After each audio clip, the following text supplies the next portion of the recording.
স্বাগত 1 ঘন্টার বিরতিহীন সংবাদ দুপুরে, সাথে আছি সাফাতুল ফুল এবং আমি ফারহানা রূপা। শুরুতেই জানাবো শিরোনাম। আগামীকাল থেকে রাজধানীর ঝুলন্ত তার অপসারণ শুরু করবে আইএসপিএবি ও কোয়াব। সব সরবে নভেম্বরের মধ্যে।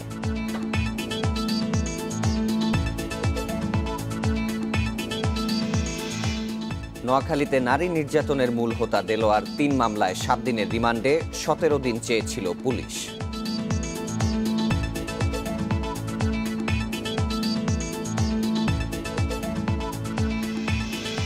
করোনায় বাড়িতে থেকে শিক্ষার্থীদের পড়াশোনায় মনোযোগী হতে হবে, শেখ রাসেলের জন্মদিনে প্রধানমন্ত্রী।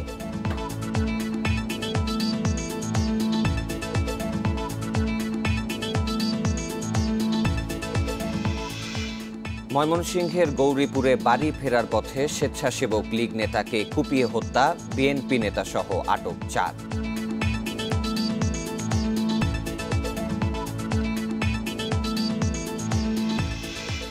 দেশি 1000 বিপন্ন প্রজাতির গাছের লাল তালিকা তৈরি হবে, লক্ষ্য দেশজ উদ্ভিদ রক্ষার পদ্ধতি উদ্ভাবন।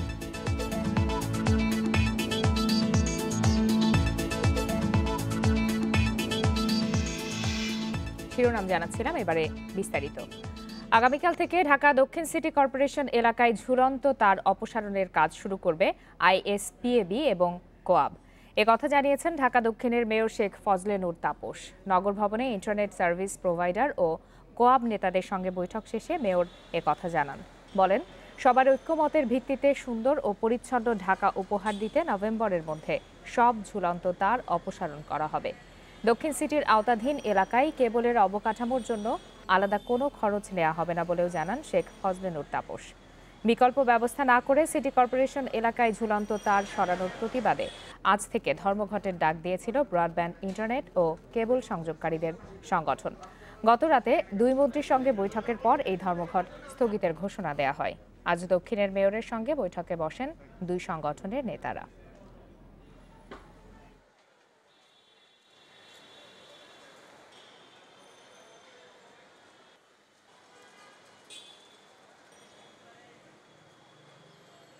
আগামীকাল থেকে internet service provider of Bangladesh এবং কেবল অপারেটরস অ্যাসোসিয়েশন অফ বাংলাদেশ তাদের নিজ উদ্যোগে ঢাকা দক্ষিণ সিটি কর্পোরেশন এলাকাধীন সকল এলাকায়, বিশেষ করে ধানমন্ডি থেকে কালকে শুরু করবেন তাদের এই তার উপর থেকে তার অপসারণ এবং ভূগর্ভস্থভাবে তারগুলোকে লাগানোর কার্যক্রম। সেই প্রেক্ষিতে ঢাকা দক্ষিণ সিটি কর্পোরেশন তাদেরকে সর্বাত্মক সহযোগিতা করবে। নোয়াখালীর বেগমগঞ্জে নারীকে বিবস্ত্র করে নির্যাতনের ঘটনার মূল হোতা দেলোয়ারের 3 মামলায় 7 দিনের রিমান্ড মঞ্জুর করেছে আদালত। সিনিয়র জুডিশিয়াল ম্যাজিস্ট্রেট মাশফিকুল হক এই রিমান্ড মঞ্জুর করেন। সকাল 11টায় আদালতে হাজির করা হয় দেলোয়ারকে। পুলিশ ধর্ষণ, অস্ত্র এবং বিস্ফোরক আইনের 3 মামলায় জিজ্ঞাসাবাদের জন্য 17 দিনের রিমান্ডের আবেদন করে। 3টি মামলার তদন্ত করছে বেগমগঞ্জ মডেল থানা পুলিশ। বেগমগঞ্জ মডেল থানায় নির্যাতনের শিকার ওই নারীর দায়ের করা নির্যাতনের মামলায় দেলোয়ারকে প্রধান আসামি করা হয়েছে। গ্রেপ্তার দেখানো হয়েছে নারী ও শিশু নির্যাতন দমন এবং পর্নোগ্রাফি মামলায়। এর আগে গত 13ই অক্টোবর দেলোয়ারকে জেলার বিচারিক হাকিম আদালতে হাজির করা হলে বিচারক তাকে জেল হাজতে পাঠায়।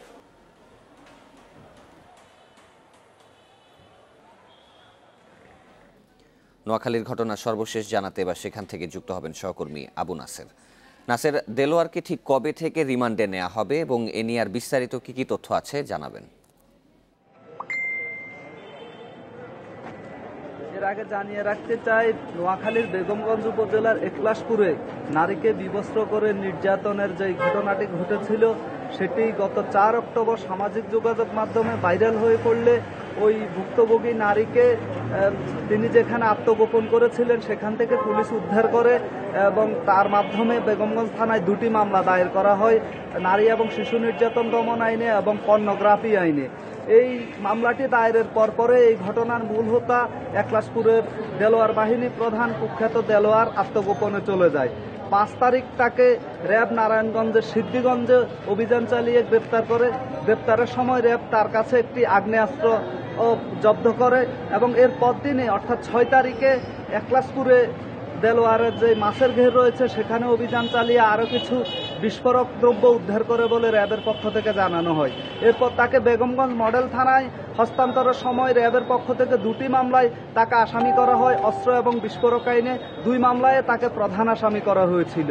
ওই 2 মামলা এবং এই ঘটনায় ওই নির্যাতিত নারী বাদী হয়ে দায়ের করা মামলায়ও দেলোয়ারকে প্রধান আসামি করা হয়েছিল। অর্থাৎ 3টি মামলায় আজকে দেলোয়ারকে আদালতে উপস্থাপন করে 21 দিনের রিমান্ড আবেদন করা হয়। এ বিষয়ে শুনানি শেষে 12:30টার দিকে জ্যেষ্ঠ বিচারিক হাকিম মাশফিকুল হক 3 নং আমলি আদালতের বিচারক তিনি 3 মামলায় মোট 7 দিনের রিমান্ড আবেদন মঞ্জুর করেন। এর মধ্যে ধর্ষণ মামলায় 5 দিনের রিমান্ড এবং অস্ত্র এবং বিস্ফোরক আইনে 1 দিন করে 2 দিনের রিমান্ড মঞ্জুর করা হয়। এই আলোচিত মামলায় তাকে 3 দিনের রিমান্ড আবেদনের পাশাপাশি একই আদালতের বিচারক ডাবল মার্ডার একলাশপুরে 2018 সালে মোহাম্মদ আলী এবং রবিন নামে 2 জনকে হত্যার মামলায় দেলোয়ার 7 নম্বর আসামি, তাকে সেই মামলায় আজকে এই যে শোন অ্যারেস্টে দেখানো হয়েছে এবং অন্য একটি মামলায় শোন অ্যারেস্টে দেখানো হয়েছে। এ হচ্ছে আমার কাছে এখানকার সর্বশেষ। নোয়াখালীর বেগমগঞ্জে গৃহবধূ নির্যাতনের প্রধান আসামি দেলোয়ারের রিমান্ড মঞ্জুরের বিষয়ে বিস্তারিত জানাচ্ছিলেন সহকর্মী। করোনায় বাড়িতে থেকে পড়াশোনায় মনোযোগী হতে শিক্ষার্থীদের প্রতি আহ্বান জানিয়েছেন প্রধানমন্ত্রী শেখ হাসিনা। পাশাপাশি শিশুরা যাতে করোনা মোকাবেলায় মাস্ক পরা সহ সব ধরনের স্বাস্থ্যবিধি মেনে চলে সে বিষয়ে সচেতন হতে অভিভাবকদের প্রতি আহ্বান জানান তিনি। সকালে বঙ্গবন্ধুর ছোট ছেলে শেখ রাসেলের জন্মদিন উপলক্ষে আয়োজিত অনুষ্ঠানে তিনি এসব কথা বলেন। ইউনিভার্সিটি ল্যাবরেটরি স্কুলে সারা মাঠ জুড়ে রয়েছে শহীদ শেখ রাসেলের অস্তিত্ব। এই মাঠেই বন্ধুদের সঙ্গে খেলেছেন Sheikh Russel. University laboratory school জুড়েই ছিল তার চঞ্চল উপস্থিতি। এই স্কুলের শ্রেণীকক্ষে বসে শিক্ষকদের কাছে পাঠ নিয়েছেন 1975 সালের 14 আগস্ট পর্যন্ত। তার স্মৃতিকে ধরে রাখতে তাই ল্যাবরেটরি স্কুলের মাঠে আওয়ামী লীগের ত্রাণ ও সমাজ কল্যাণ উপকমিটির উদ্যোগে নির্মিত হয়েছে শেখ রাসেলের মুরাল। প্রিয় ছোট ভাইয়ের 56তম জন্মবার্ষিকীতে গণভবন থেকে ভিডিও কনফারেন্সে যুক্ত হয়ে শেখ রাসেলের মুরাল ও শহীদ শেখ রাসেল ভবন উদ্বোধন করেন প্রধানমন্ত্রী শেখ হাসিনা।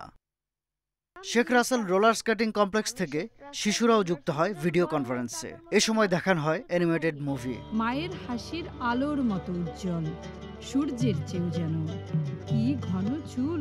অনুষ্ঠানে শেখ রাসেলকে নিয়ে স্মৃতিচারণ করেন বড় বোন শেখ হাসিনা। 1964 সালের এই দিনে জন্ম নেওয়া শেখ রাসেলের জীবন 20তেই ঝরে যায় বলে আক্ষেপ বড় বোনের।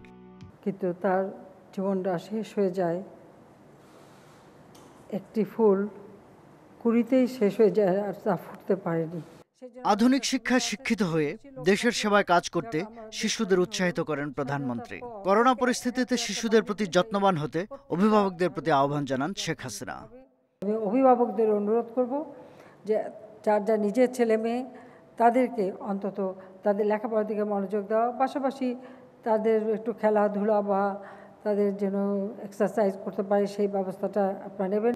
পড়াশোনায় মনোযোগ দিতে শিশুদের প্রতি তাগিদ দেন প্রধানমন্ত্রী। শিশুদের জন্য বাসযোগ্য দেশ গড়ে তোলার প্রত্যয় জানান শেখ হাসিনা। আমি তাদের বলবো যে মনোযোগ দিয়ে লেখাপড়া করতে হবে, যে হোক ঘরে বসে পড়াশোনা করা এবং সেই সাথে সাথে নিজেদের যার কেউ আর্ট করতে পারে, কেউ খেলাধুলা করতে পারে, যে যেটুকু পারে সেটুকু তাদের করতে হবে এবং সেভাবে নিজেদেরকে ব্যস্ত রাখতে হবে যেন যখন স্কুল খুলবে তখন যেন তারা ভালোভাবে আবার স্কুলে যেতে পারে, পড়াশোনা করতে পারে। এর আগে বঙ্গবন্ধু আন্তর্জাতিক সম্মেলন কেন্দ্রে শেখ রাসেল শিশু কিশোর পরিষদের অনুষ্ঠানে যুক্ত হয়ে ভিডিও চিত্রে তাদের কার্যক্রম দেখেন প্রধানমন্ত্রী। স্মৃতির পাতায় শেখ রাসেল শীর্ষক বইয়ের মোড়ক উন্মোচন করেন তিনি। এ সময় এসএসসিতে জিপিএ 5 প্রাপ্ত শিক্ষার্থীদের পুরস্কার ও শিক্ষাবৃত্তি দেওয়া হয়। দরিদ্র ও মেধাবীদের হাতে তুলে দেওয়া হয় ল্যাপটপ। শাহাদাত স্বপন, ইন্ডিপেন্ডেন্ট নিউজ, ঢাকা। কেন্দ্রে পোলিং এজেন্ট না দিয়ে নির্বাচনে বিতর্কিত করার পুরনো কৌশলে বিএনপি লিপ্ত হয়েছে বলে মন্তব্য করেছেন আওয়ামী লীগ সাধারণ সম্পাদক ওবায়দুল কাদের। শেখ রাসেলের 57তম জন্মদিন উপলক্ষে সকালে বনানী কবরস্থানে শ্রদ্ধা শেষে গণমাধ্যম কর্মীদের প্রশ্নের জবাবে এই কথা বলেন তিনি। শনিবারের উপনির্বাচনে ভোটার উপস্থিতি কম থাকার প্রসঙ্গও তোলেন সড়ক পরিবহন ও সেতুমন্ত্রী ওবায়দুল কাদের। গতকালের নির্বাচনে বিরোধী পক্ষের আগ্রহ কম থাকায় আওয়ামী লীগের ভোটাররাও তাদের প্রার্থীকে জয়ী করতে কম হারে ভোট দিতে গেছে বলেন তিনি। ভোটার উপস্থিতি কম থাকা সত্ত্বেও নির্বাচন সম্পূর্ণ শান্তিপূর্ণ পরিবেশে সুষ্ঠুভাবে সম্পন্ন হয়েছে জানান আওয়ামী লীগের সাধারণ সম্পাদক। বঙ্গবন্ধুর কনিষ্ঠ পুত্র শেখ রাসেলের কথা স্মরণ করে ওবায়দুল কাদের বলেন, 15 আগস্টের মতো নৃশংসভাবে একটি পরিবারের সব নারী ও শিশুদের হত্যার ইতিহাস আর ঘটেনি। আওয়ামী লীগের সর্বস্তরের নেতাকর্মীরাও বনানী কবরস্থানে শ্রদ্ধা জানান।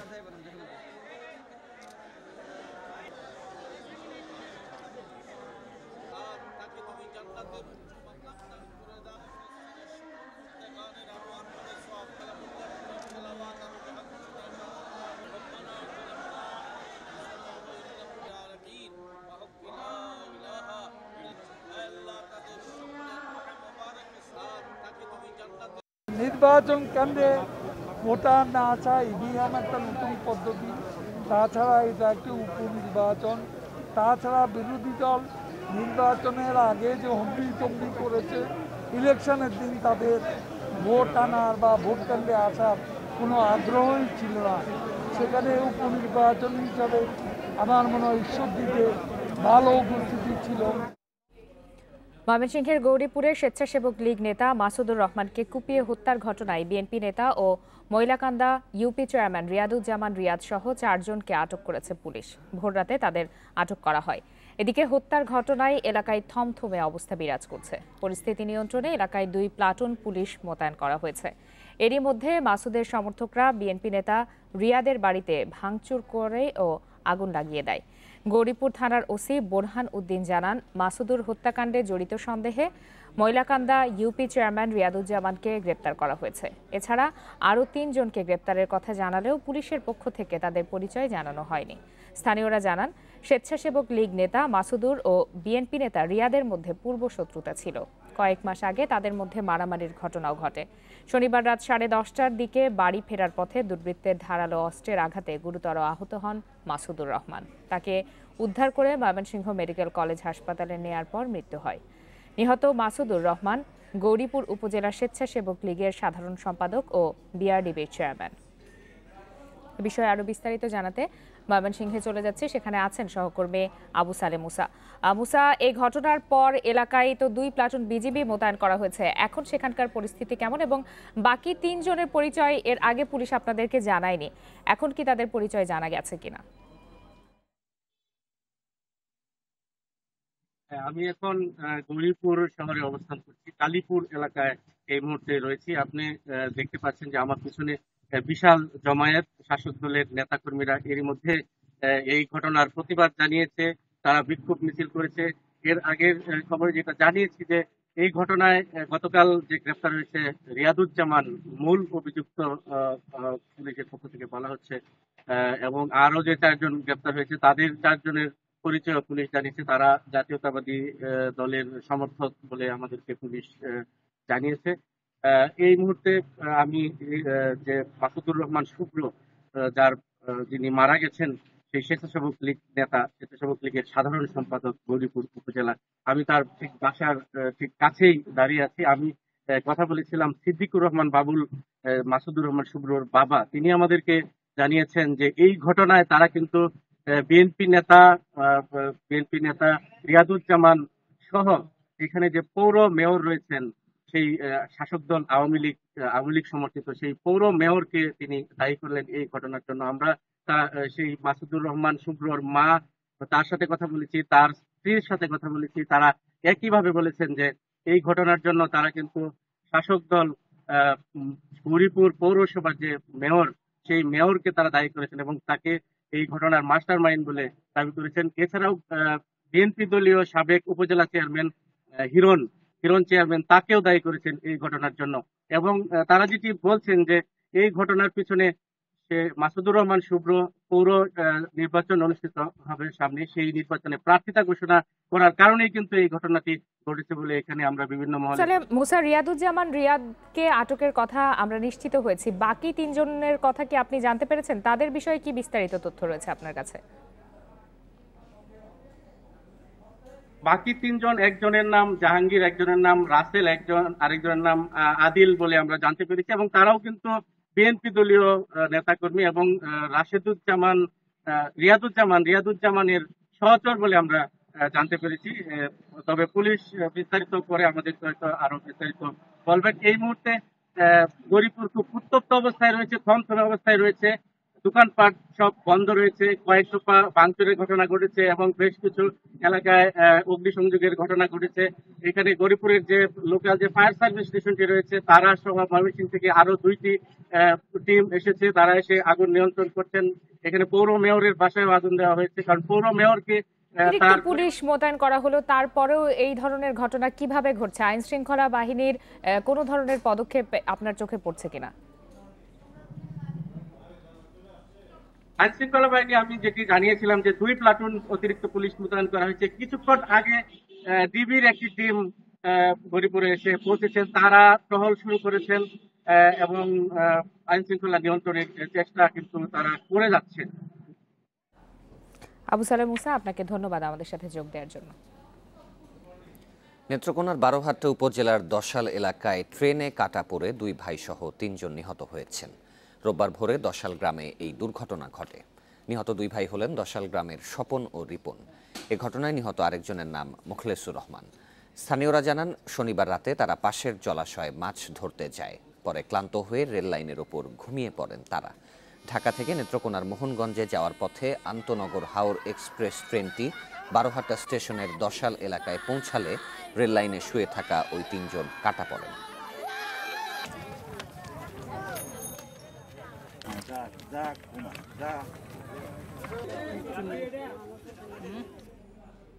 চুয়াডাঙ্গার দামুরহুদায় বিএসএফের গুলিতে উমিদুল ইসলাম নামে এক যুবকের মৃত্যু হয়েছে। ভোরে ঠাকুরপুর সীমান্তের বিপরীতে ভারতীয় অংশে এই ঘটনা ঘটে। নিহতের মরদেহ ফেরত আনার চেষ্টা করছে বিজিবি। চুয়াডাঙ্গা 6 বর্ডার গার্ড ব্যাটালিয়নের পরিচালক লেফটেন্যান্ট কর্নেল মোহাম্মদ খালেকুজ্জামান জানিয়েছেন, নিহত উমিদুল দামুরহুদা উপজেলার ঠাকুরপুর গ্রামের বাসিন্দা। বিএসএফ দাবি করছে, সীমান্তের 89 নম্বর পিলারের বিপরীতে ভারতীয় অংশে সে গরু আনতে গিয়েছিল। ঘটনার তদন্ত দাবি করে নিহতের মরদেহ ফেরত চেয়েছে বিজিবি। তবে বিজিবি বলছে, গরু আনতে যাওয়ার কথা সঠিক নয়, কারণ চুয়াডাঙ্গার কোনো সীমান্ত পথে গরু আসছে না। অন্যায়ভাবে ওই বাংলাদেশিকে হত্যা করা হয়েছে।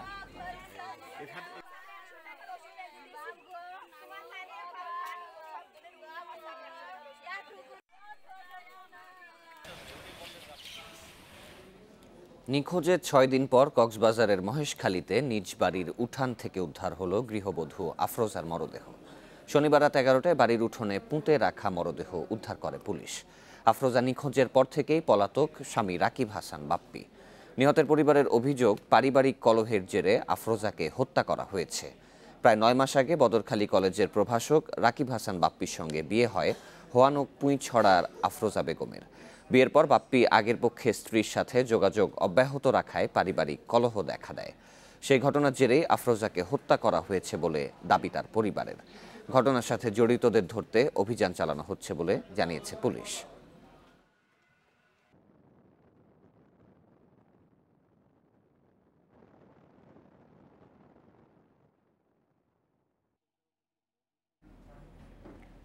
অক্টোবর রাতে পুলিশ যখন তুলে আনে, পুরোপুরি সুস্থ ছিলেন রায়হান, কিন্তু হাসপাতালে নেয়ার সময় রক্তে ভেসে যাচ্ছিল তার শরীর, জানিয়েছেন পুলিশ ফাঁড়ির ডিউটিতে থাকা অটোরিকশা চালক। আর ঘটনার রাতে প্রায় 3 ঘন্টা বন্দরবাজার পুলিশ ফাঁড়িতে এক ব্যক্তির আর্তচিৎকার শুনেছেন এলাকাবাসী। যদিও পুলিশ সদস্যরা দাবি করেছিলেন গণপিটুনিতে মৃত্যু হয়েছে রায়হানের। সিলেটে পুলিশ হেফাজতে রায়হানের মৃত্যুর পর বন্দরবাজার পুলিশ ফাঁড়ি এখন সারা দেশের আলোচিত নাম। গত 10 অক্টোবর এ ফাঁড়িতে ডিউটি ছিল অটোরিকশা চালক সিরাজুল ইসলামের। রাত আনুমানিক 3টার সময় তার গাড়িতে করেই রায়হানকে তুলে আনেন পুলিশ সদস্য আশিক এলাহি, হারুনুর রশিদ ও তাফিদ। তখন পুরোপুরি সুস্থ ছিলেন রায়হান, তবে ফাঁড়ি থেকে বের করে হাসপাতালে নেওয়ার সময় রক্তাক্ত ছিলেন তিনি। আরে যেহেতু এনে তুলে কাজটা করতে গিয়ে তো ভালো আছে, ভালো তারা এনে গাড়ি তুলছে। আর যেহেতু নিয়ে তারে ফাঁড়ি থাকিন যেহেতু তারা দরিয়া নিয়ে তুলছে, তারা আতো দেশে আতরা লাগাইল, আতরা লাগাইল টাকা সত্যি দেশে আতো মাঝে রক্ত লাগাইল। আর ফাও মাঝে দেশে কিছু মাঝে ফাটা দেশে ফাটা আছে। বন্দরবাজার ফাঁড়ির ঠিক পাশেই কুদরতুল্লাহ জামে মসজিদ মার্কেটের আবাসিক হোটেল। সে রাতে হোটেলের দোতলার একটি কক্ষে ছিলেন ব্যবসায়ী হাসান খান। তিনি জানান, রাতে 2 থেকে 3 ঘন্টা এক ব্যক্তির আর্তচিৎকার শোনা গেছে। এই চিৎকার কেবল তিনিই নন, শুনেছেন হোটেলের অনেকেই। আমার মারিও না ভাই, আমার মারিও না, আমি শুননা দেখাই না ভাইয়া, খুব চিল্লাচিল্লি হবে। আমি 100 নম্বর রুমে রাখিয়া বা করছি এনে বাড়াইয়া দেখছেন যে চিল্লাচিল্লি করে। ওয়াশরুমে আসার পর আর কি এইদিকে তো আর কি সোজা আছে, সরাসরি এখান থেকে শোনা যায়। লোকজন আনে ওখানে, আবার কি রাতের বেলা নির্যাতন করার যে কান্নাকাটি বা চিল্লাচিৎকার হয় এগুলা শুনছি। গত 10 অক্টোবর রাতে পুলিশি নির্যাতনে মৃত্যু হয় সিলেট নগরের আখালিয়া এলাকার বাসিন্দা রায়হানের। এ ঘটনায় বন্দরবাজার ফাঁড়ির ইনচার্জ এসআই আকবর ভূঁইয়া সহ 4 জনকে বরখাস্ত ও 3 জনকে প্রত্যাহার করে এসএমপি। তবে খোঁজ মিলছে না প্রধান অভিযুক্ত এসআই আকবরের।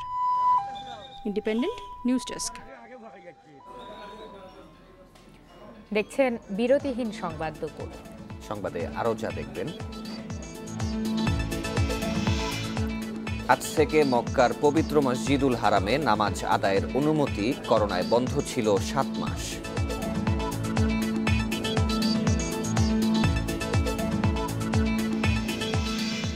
ইউরোপীয় ফুটবলে অঘটনের রাত, হারল রিয়াল মাদ্রিদ বার্সেলোনা, হোঁচট খেল ইউভেন্টাসও।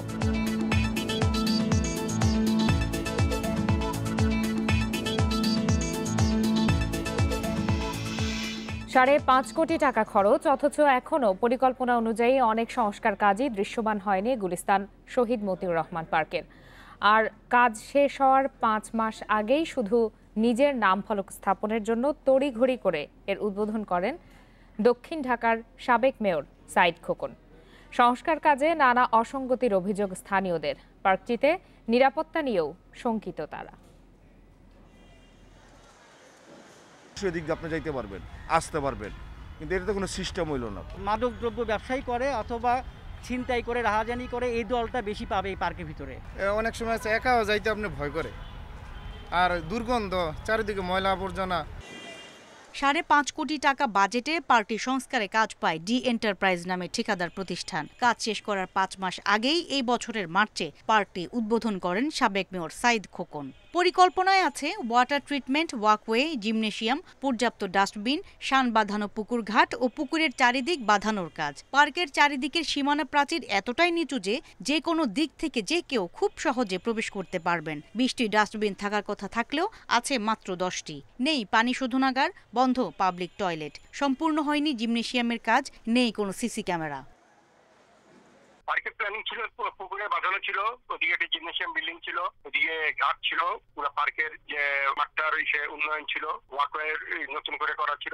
হ্যান্ড ওভার করে দেবো হয়তো বা নভেম্বরের লাস্টে অথবা ডিসেম্বরে। আর্কিটেক্ট ডিজাইন করছে, আর্কিটেক্ট কনসালটেন্ট যে ডিজাইন দিয়েছে সেই ডিজাইন অনুযায়ী কাজ। পরিকল্পনা অনুযায়ী সব কাজ হয়েছে কিনা তা তদারকি করার কথা জানালেন দক্ষিণ সিটির প্রধান সম্পত্তি কর্মকর্তা। তবে নিরাপত্তার বিষয়ে দ্রুত পদক্ষেপ নেওয়ার কথা জানান তিনি। গুলিস্তান পার্ক এখনো আমাদের নির্মাণ কাজ সম্পন্ন করে সম্পত্তি বিভাগকে বুঝিয়ে দেননি আমাদের সংশ্লিষ্ট প্রকৌশল বিভাগ। তারপরেও পরিবেশ রক্ষার্থে যদি এরকম হয়ে থাকে তাহলে অবশ্যই আমরা আইনানুগ ব্যবস্থা নেব। রাজধানীর এমন গুরুত্বপূর্ণ স্থানে বিশাল এই পার্কটির এমন দুর্দশায় হতাশ আশেপাশের বাসিন্দারা। নিরাপত্তা নিশ্চিতের পাশাপাশি এর সুষ্ঠু রক্ষণাবেক্ষণের দাবি নগরবাসীর। Afroza Khatun, independent news, Dhaka.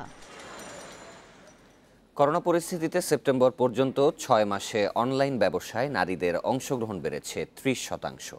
E commerce association of Bangladesh ECAB বলছে, বর্তমানে অনলাইনে উদ্যোক্তাদের অর্ধেকের বেশি নারী।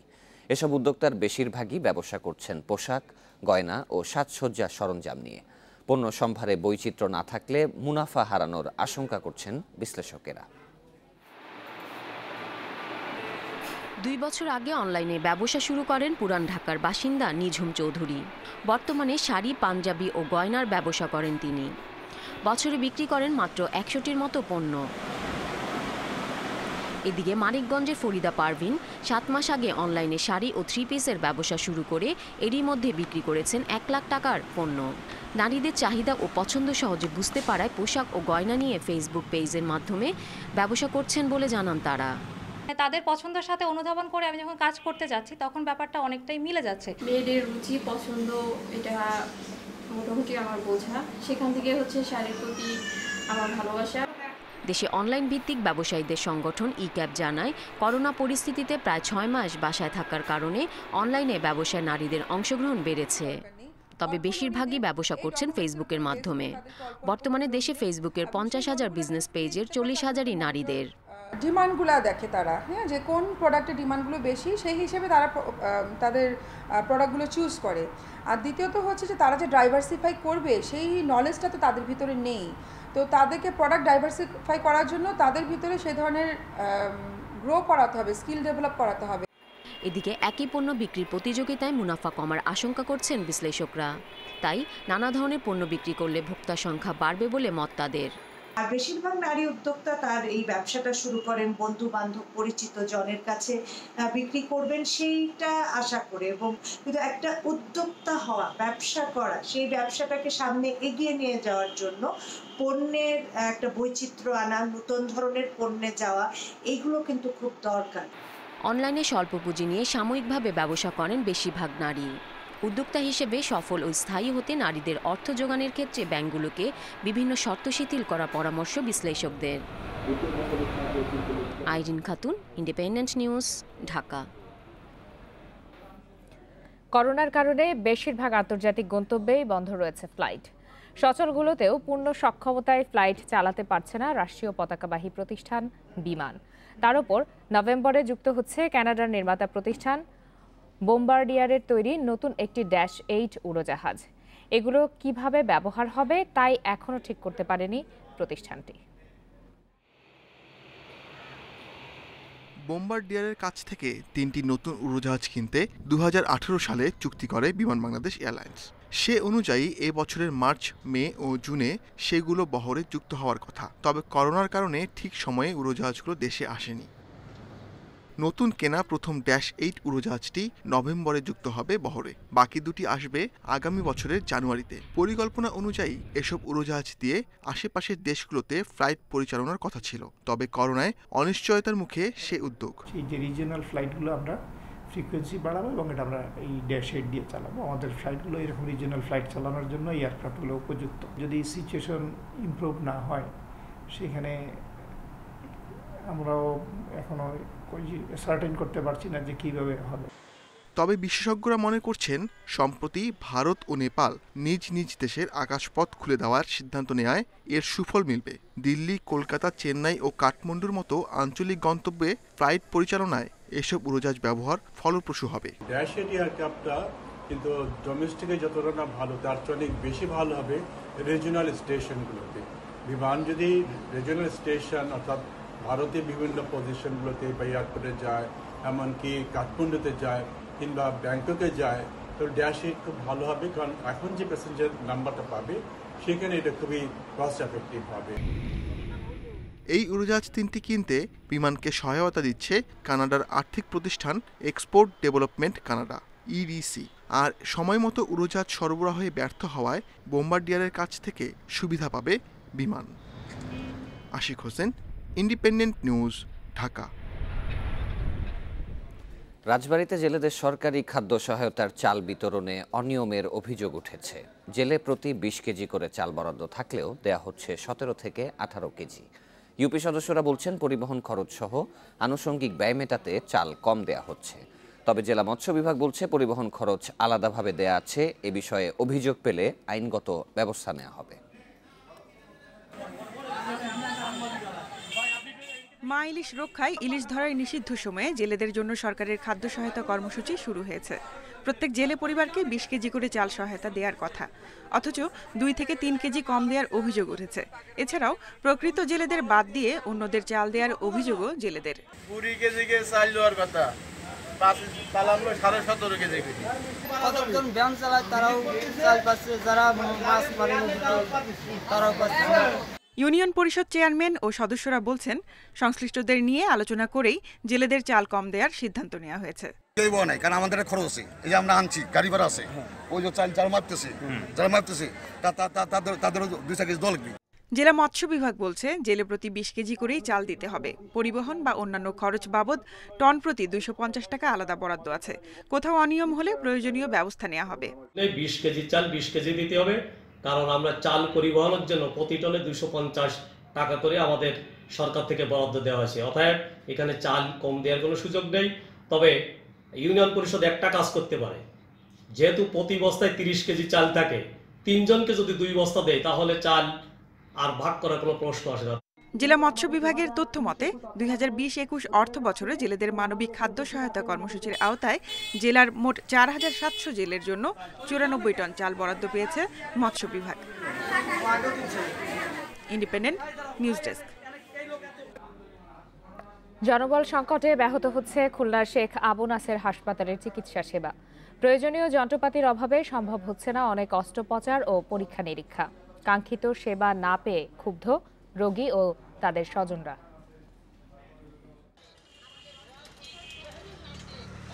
2010 সালের 30 মার্চ 250 শয্যার এই হাসপাতালটির কার্যক্রম শুরু হয়। নিউরোলজি, নিউরোসার্জারি, নেফ্রোলজি, ইউরোলজি চিকিৎসায় দক্ষিণ পশ্চিমাঞ্চলের মানুষের একমাত্র ভরসার জায়গা এই সরকারি হাসপাতালটি। গত 10 বছরে হাসপাতালটিতে চালু হয়েছে 181টি শয্যা। 42 জন বিশেষজ্ঞ চিকিৎসক পদের বিপরীতে আছেন মাত্র 27 জন। কেবল তাই নয়, নার্স, টেকনিশিয়ান থেকে শুরু করে সব পদেই রয়েছেন প্রয়োজনের তুলনায় কম লোকবল। এতে সঠিকভাবে চিকিৎসা না পাওয়ার অভিযোগ রয়েছে। রিসেপশন থেকে আপনার টিকিট কাটছি, এখান থেকে 2 ঘন্টা আগে সিরিয়াল দিছি, ডাক্তার সাহেব আসেনি, ডাক্তারের জন্য আজকে 1.5-2 ঘন্টা পরে বসে আছি।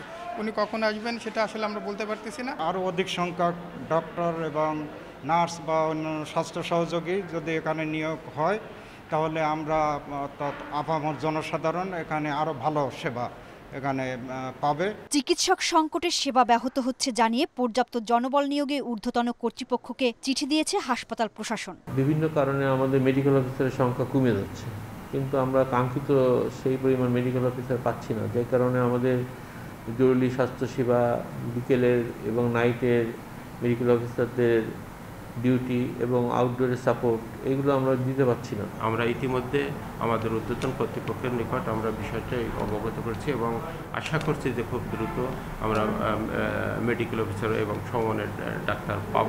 হাসপাতালটিতে বছরে 10,000-এর বেশি মানুষ সেবা নিচ্ছে। আধুনিকায়ন করলে তাদের সেবার মান আরও বৃদ্ধি পাবে। Independent news desk. Iconic tower নয়, এবার পূর্বাঞ্চলে হবে বঙ্গবন্ধু ট্রাই টাওয়ার। 52 এর ভাষা আন্দোলন ও 71 এর মুক্তিযুদ্ধ ভবনের মাঝে হবে 100 তলার বেশি এই সুউচ্চ টাওয়ার। এর মাধ্যমে বাংলাদেশ প্রবেশ করবে 100 তলা ভবনের ক্লাবে।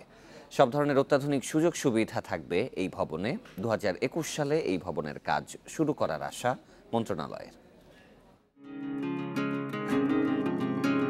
ঢাকা মূল শহরে মানুষের চাপ কমাতে 1995 সালে পূর্বাঞ্চল আধুনিক শহর প্রকল্পের কাজ শুরু করে রাজু। 2021 সালের জুনের মধ্যে এর শেষ হওয়ার কথা রয়েছে। পূর্বাঞ্চলের বিশাল এই অংশে যে কর্মযজ্ঞ চলছে তা দেশের প্রথম সুউচ্চ ভবন বঙ্গবন্ধু ট্রাই টাওয়ারের, যার প্রাথমিক কাজ শুরু হয়েছে। বিস্তীর্ণ এলাকায় যে বড় সুউচ্চ ভবনটি হবে তা 111 তলা বিশিষ্ট। এছাড়া 71 ও 52 তলা বিশিষ্ট আরও 2টি টাওয়ার নির্মিত হবে এখানে। শুরুতে 71 সালের দ্বিগুণ হিসাবে 142 তলার কথা চিন্তা করা হলেও টেকনিক্যাল কমিটির সিদ্ধান্তের উপর নির্ভর করছে টাওয়ারের উচ্চতা। এরই মধ্যে জাপানের কাজিমা কর্পোরেশন ও বাংলাদেশের পাওয়ার পয়েন্ট লিমিটেড যৌথভাবে প্রাথমিক কাজ শুরু করেছে। কোরিয়ান স্থাপত্য প্রতিষ্ঠান হেরিম 111 তলা নকশা দিয়েছে। মাস্টার প্ল্যান অনুমোদনের পর এটি তৈরিতে 7 বছর সময় লাগবে বলে জানিয়েছেন রাজুকের প্রকল্প পরিচালক। ট্রাই টাওয়ারের মাধ্যমে বাংলাদেশের নাম বিশ্বের সুউচ্চ ভবনের তালিকায় নাম লেখাবে। এটা একটা প্রাইড এবং পূর্বাঞ্চলকে, যে পূর্বাঞ্চল না সারা বাংলাদেশের একটা এত উচ্চতম একটা বিল্ডিং, টলেস্ট বিল্ডিং হচ্ছে এবং বিশ্বের দরবারে যাতে এটা উঁচু একটা স্থান করে নিতে পারে।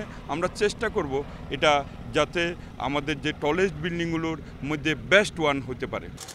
করোনার কারণে বঙ্গবন্ধু ট্রাই টাওয়ারের সিদ্ধান্ত নিতে দেরির কথা জানান গৃহায়ন ও গণপূর্ত সচিব। বুয়েটের নেতৃত্বাধীন টেকনিক্যাল টিমের প্রতিবেদনের পরই এর ব্যয় ঠিক করা হবে। সয়েল টেস্টে উপযোগী এবং যেটা আমাদের দেশের এই উন্নয়ন উন্নতির সাথে তাল মিলিয়ে রেখে আমাদের এই উন্নয়ন উন্নতিকে ধরে রাখার জন্য যে ধরনের স্ট্রাকচার দরকার সেটাই আমরা করব। বিশ্বে বর্তমানে 100 তলার উপরে ভবন রয়েছে 28টি। সবকিছু ঠিক থাকলে তালিকায় 10-এর মধ্যে আসবে বাংলাদেশের নাম। Hasib Mahmud Shah, independent news, Dhaka. বিশ্বে করোনায় একদিনে 3,70,000-এর বেশি নতুন রোগী শনাক্ত হয়েছে। এর মধ্যে সবচেয়ে বেশি ইউরোপে। বিশ্বে 24 ঘন্টায় মৃত্যু হয়েছে 5,500-এর। এ নিয়ে মোট প্রাণহানি ছাড়িয়েছে 11,14,000। আর 4 কোটির কাছাকাছি পৌঁছেছে করোনায় আক্রান্তের সংখ্যা। শীতে করোনার প্রকোপ আরও বাড়তে পারে বছরের মাঝামাঝি সময় থেকে এমন সতর্কতা জানিয়ে আসছিলেন বিশেষজ্ঞরা। ইউরোপে করোনার দ্বিতীয় ধাপের সংক্রমণ সে শঙ্কাই সত্য প্রমাণ করতে চলেছে। প্রতিদিনই বাড়ছে ইউরোপে সংক্রমণের হার। 24 ঘন্টায় শনাক্ত হয়েছে 1,43,000, প্রাণ গেছে প্রায় 1100। ফ্রান্সে নতুন 32,427 জন রোগী শনাক্ত হয়েছে। এই সংখ্যা দেশটিতে একদিনে সর্বোচ্চ। প্রাণ গেছে 89 জনের। সংক্রমণ রোধে রাজধানী প্যারিসে চলছে রাত্রিকালীন কারফিউ। দ্বিতীয় ধাপের সংক্রমণের শিকার ইতালিতে নতুন আক্রান্ত প্রায় 11,000। সংক্রমণ রোধে হ্যালোইন উপলক্ষে কারফিউ জারির ঘোষণা দিয়েছে ক্যাম্পানিয়ার গভর্নর। স্পেনে নতুন আক্রান্ত 12,000। যুক্তরাজ্যের অর্ধেকেরও বেশি মানুষ কড়াকড়ির মধ্যে রয়েছে। শুক্রবার মধ্যরাত থেকে লন্ডনে চলছে দ্বিতীয় সর্বোচ্চ সতর্কতা। করোনার সংক্রমণ ও প্রাণহানির দিক থেকে বিশ্বে এখনও শীর্ষে অবস্থান করছে যুক্তরাষ্ট্র। 24 ঘন্টায় নতুন করে 54,232 জনের শরীরে মিলেছে ভাইরাস। প্রাণ গেছে 6 শতাধিকের। সংক্রমণ কিছুটা কমায় আগামী সপ্তাহ থেকে স্বল্প পরিসরে সিনেমা হল চালুর সিদ্ধান্ত নিয়েছে নিউ ইয়র্ক কর্তৃপক্ষ। 2 সপ্তাহ পর ভারতে আবারও দৈনিক প্রাণহানি 1000 ছাড়িয়েছে। শনাক্ত 62,000-এর বেশি। দুর্গা ও কালীপূজাকে কেন্দ্র করে ভারতের সংক্রমণ বাড়ার আশঙ্কা বিশেষজ্ঞদের। নতুন করে সংক্রমণ এড়াতে বাড়তি সতর্কতা অবলম্বন করেছে চীন। নিয়মিত পরীক্ষা করা হচ্ছে হিমায়িত খাবারের সরবরাহ। প্রক্রিয়াজাত খাবার থেকে সংক্রমণের ঘটনা না ঘটলেও নেওয়া হয়েছে এই পদক্ষেপ। Nusrat Zerin, Independent News. 7 মাস পর আবারও মক্কার পবিত্র মসজিদুল হারামে নামাজ আদায়ের অনুমতি দিয়েছে সৌদি কর্তৃপক্ষ। সৌদি নাগরিক ও সেখানে অবস্থানরত বিদেশিদের এই অনুমতি দেওয়া হয়েছে বলে সৌদি আরবের রাষ্ট্রীয় টেলিভিশনে জানানো হয়েছে। করোনা মহামারীর কারণে মার্চ থেকে মসজিদটিতে সীমিত পরিসরে নামাজ আদায় চললেও জামাত বন্ধ আছে। এতদিন সাধারণ মুসল্লিদের মসজিদে প্রবেশের অনুমতি ছিল না। শুধু ইমাম মুয়াজ্জিন সহ মসজিদের কর্মচারীরা সেখানে নামাজ আদায় করতে পারতেন। 17 মার্চ এক ঘোষণায় মক্কা ও মদিনার প্রধান 2 মসজিদ ছাড়া সৌদি আরবের বাকি সব মসজিদে জামাতে নামাজ স্থগিত করে নির্দেশ জারি করে দেশটির কর্তৃপক্ষ। পরে এই 2টি মসজিদেও জামাতে নামাজ আদায় বন্ধ করা হয়। 4 অক্টোবর প্রথম ওমরাহ যাত্রীদের জন্য মসজিদুল হারামের দুয়ার খুলে দেয়া হয়।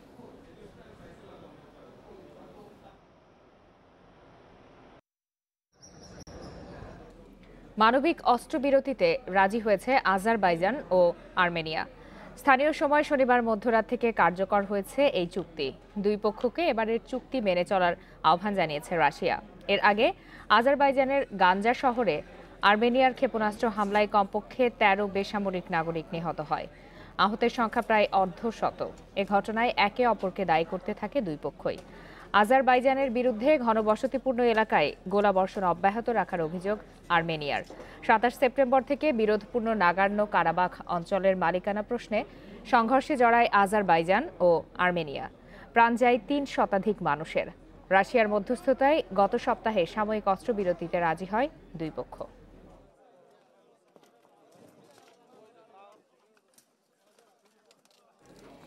ইউরোপিয়ান ফুটবলে একের পর এক ঘটেছে অঘটন। লা লিগায় গেতাফের কাছে 1-0 গোলে হেরেছে বার্সেলোনা।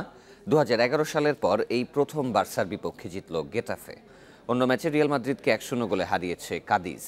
চ্যাম্পিয়নদের মাঠে এবারই প্রথম জয় পেয়েছে কাদিজ। আরেক লিগ সেরিয়ায় হোঁচট খেয়েছে ইউভেন্টাস। ক্রোটনোর কাছে 1-1 গোলে ড্র করেছে ডিফেন্ডিং চ্যাম্পিয়নরা।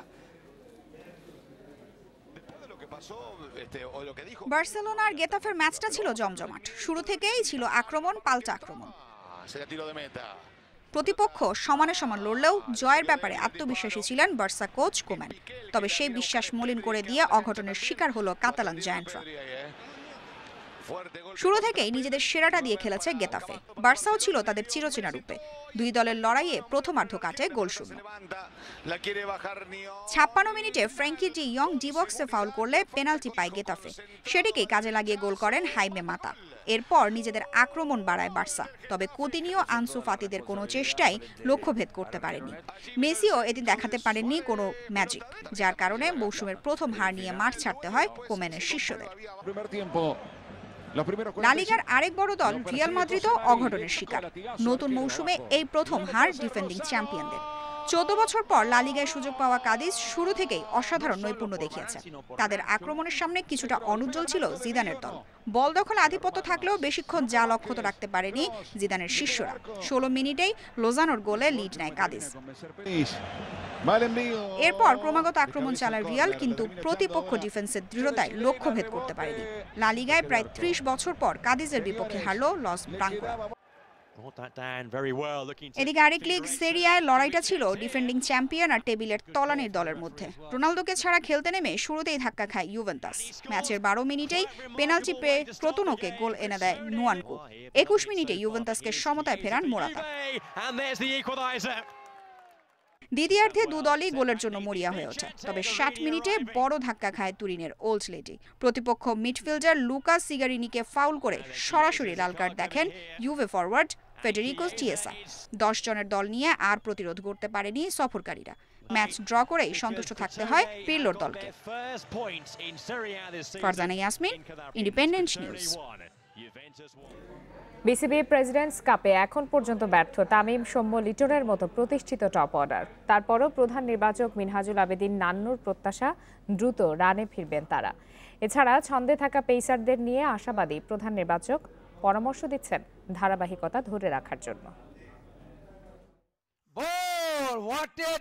টাইগার ক্রিকেটের ভবিষ্যৎ বলা হচ্ছে তাকে। প্রেসিডেন্ট কাপে পরখ করে নেওয়া হচ্ছে নেতৃত্ব গুণ, কিন্তু অধিনায়কত্বই কি চাপ হয়ে গেল নাজমুল শান্তর জন্য? 3 ম্যাচে 32 রান, পরিসংখ্যান অন্তত তেমনটাই বলছে। ব্যর্থতার বৃত্তে ঘুরপাক খাচ্ছেন তামিম, সৌম্য, লিটনদের মতো প্রতিষ্ঠিতরাও। জাতীয় দলের টপ অর্ডার রীতিমতো ব্যর্থ। প্রেসিডেন্ট কাপে হাই প্রোফাইল কিংবা লো পারফরম্যান্সের বিচারে একই কাতারে প্রায় সব টপ অর্ডার ব্যাটসম্যান। তবে এখানেই আবার পেসারদের প্রশংসা প্রধান নির্বাচকের মুখে। টপ অর্ডার ফেল করছে, আমাদের যারা ফেল করছে এটা আগামীতে আরও কয়েকটা ম্যাচ আছে, এখানে সুযোগ আছে এবং এখন ওয়েদার কন্ডিশনও ভালো। বোলার যদি ভালো বোলিং করে টপ অর্ডার ফেল করবে, আবার টপ অর্ডার ভালো যদি করতে থাকে তাহলে তো বোলাররাও ফেল করতো। তো ওভারঅল আমি বলবো এই কয়েকদিন যে আমাদের যে প্র্যাকটিস হয়েছে, আমাদের ফাস্ট বোলাররা যথেষ্ট ভালো ফিটনেসে আছে এবং এদের স্কিল ডেভেলপমেন্ট হয়েছে যথেষ্ট, এটা বোঝা যাচ্ছে। স্কিল, ফিটনেস, পারফরমেন্স যখন মনোযোগের কেন্দ্রে, তখন ক্রিকেটারদের মানসিক স্বাস্থ্যের কথা কি ভাবছেন কেউ? বায়ো বাবলে দীর্ঘ সময় অবস্থান সহজ নয় মানছেন প্রধান নির্বাচক। ওয়ানডে আসরে যারা খেলতে পারেননি তাদের জন্য সুযোগ দেখছেন টি-20 লিগে।